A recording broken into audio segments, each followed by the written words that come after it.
everyone and welcome to a new video. This is sort of the first proper sit down video I think I've done, so I'm very excited about it. Today we're going to be talking about my night routine. If you saw my blog, then I did put up a blog post about this, so you can go and read that as well if you prefer to read these rather than watch them. Or you can do both, it's up to you. I'll leave a link to it down below. So yes, today we're going to be talking about my night routine, so let's just get into it. So generally my night routine starts at about 6 PM. This can obviously vary depending on, what I've been doing in the day, like if I'm out, obviously if I'm on holiday or something it'll change because you tend to do things in the evening. But generally speaking, on an average day, my night routine starts at about 6 PM. So the first thing I do when I start my night routine is I like to turn my main light off and I turn on all my salt lamps and just general mood lighting, fairy lights, that sort of thing. Just because I find it it's like the physical notion of actually flipping the switch off to say work day's done now, it's time to chill out. So that's what I generally tend to do. I also put my PJs on around this time, if I'm not already in them, of course. And this is when I'd also wash my face, brush my teeth, etc. I also tend to turn my main PC off at 6 PM. But I still allow myself to have my laptop out because sometimes I might want to write and stuff in the evening because I tend to find I work better in the evening. So if I do have my laptop out, then that's fine, but the main PC goes off at 6 PM. I also try and post on Instagram around this time because I'm really bad at posting on Instagram, but I want to get better. So I do like to post, and this can all take me from around 10 minutes to 40 minutes depending on what day it is, whether or not I'm already in my pajamas or not, whether I may have already posted on Instagram earlier in the day, stuff like that. Generally speaking, I finished all of that at around 6:45, and so from then until 8 o'clock is my sort of designated reading time, which is something I implemented I think kind of last year, but I've really gotten back into it recently.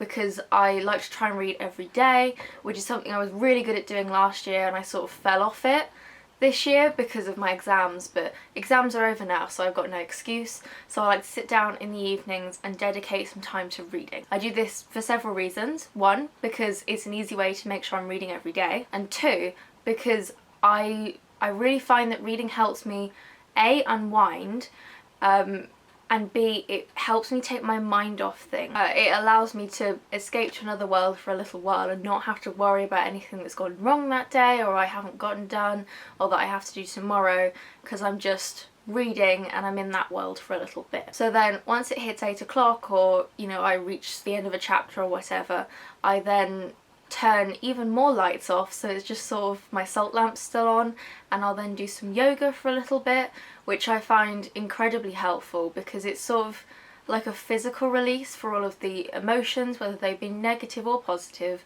that I've had that day, so that I can release them and then go to bed with a clear mind, which helps me sleep, but also I can then properly have a fresh start the next day. And then generally this means I'm in bed at around 8:30, which I know is relatively early, and I know a lot of people my age don't understand that at all, because I know most people my age don't go to bed till 11, but I feel really strongly about getting enough sleep because I just cannot function if I don't get enough sleep, especially as I have autism.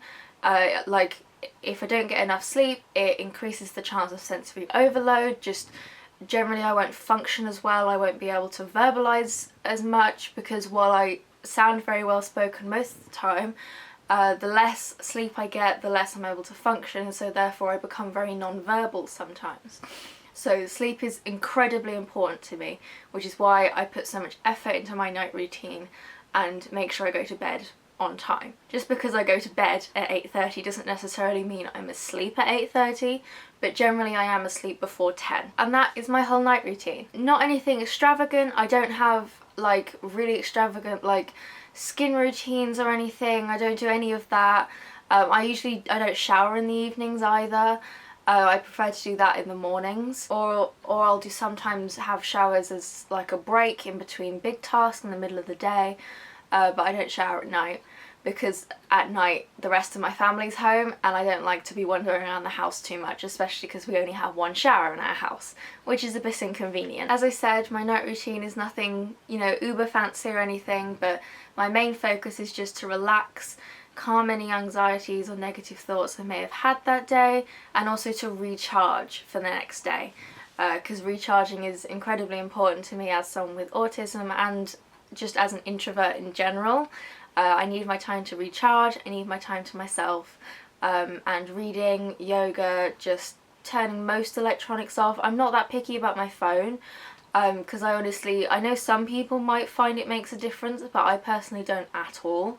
I like to turn my main PC off, because basically all that means is that I'm not gaming, because gaming tends to keep me awake. However, just having my laptop to write on, or to put some music on in the background, or scrolling through Instagram occasionally, it doesn't affect my sleeping at all. I know some people find it does, but I don't think it does personally for me. You can try it if you want to, but I tried it and it didn't make any difference, and if anything, it made me sleep worse. So I don't know why, but it did. But it works for me, and I hope that, you guys have a nice night routine as well. So thank you for watching. I hope you enjoyed. Remember to subscribe if you did. Like, comment below, tell me what you do before you go to bed. What's your night routine? Do you have one? Tell me all of that. I'd love to talk about it, and I will see you in my next video.